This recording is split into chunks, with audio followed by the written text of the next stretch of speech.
శివ, శివుడి గురించి ఆరాధించే వాళ్ళు మన భారతదేశంలోనే కాదు ప్రపంచవ్యాప్తంగా శివతత్వాన్ని ప్రతి ఒక్కళ్ళు వాళ్ళకి నచ్చిన రీతిలో వాళ్ళు తీసుకుంటారు. కానీ అందరిలో ఒక రకమైన ప్రశ్న ఉంటుంది, వేర్ ఇస్ శివ? ఎక్కడుంటారు? మనకు కనిపించరేంటి? ఇది ప్రతి ఒక్కళ్ళలో ఒక రకమైన సంధించే ప్రశ్న. పూజలు చేస్తూనే ఉంటాం, ఆరాధిస్తూనే ఉంటాం, కానీ ఈ ఆది పురుషుడు ఎక్కడుంటాడు అన్న విషయం పైన చాలా వరకు డిబేట్స్ జరుగుతూ ఉంటాయి.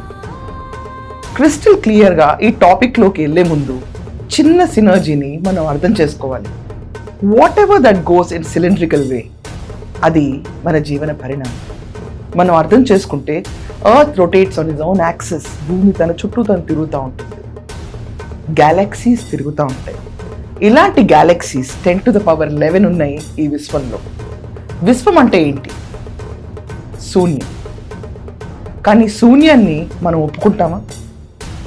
మనందరిలో కావాల్సిందల్లా ఏదో ఒక ఆలోచన, ఏదో ఒక భావ ప్రకటన.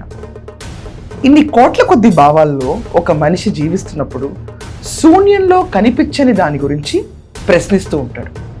ఇది మనిషి యొక్క నైజం. ఒక రకంగా మనం ఆలోచిస్తే విశ్వంలో ఈరోజు చాలామంది సైంటిస్టులు కూడా చెప్పింది మాట ఒకటే, విశ్వంలో అబండెంట్ ఎనర్జీ ఉంది. మనకు కనిపిస్తున్న నక్షత్రాలు ఇవన్నీ కూడా ఒక చిన్న ప్రాపర్టీ ఎలిమెంట్స్ లాంటివి. ఆ శూన్యంలో విపరీతమైన ఎనర్జీ ఫ్లో ఉంటుంది. ఆ ఎనర్జీ ఫ్లోని తీసుకొచ్చి శివ అని శివతత్వానికి ఆపాదిస్తాం. క్రిస్టల్ క్లియర్గా ఆకారం లేనిది, మనిషికి కనిపించనిది శివతత్వం అని చెప్తారు.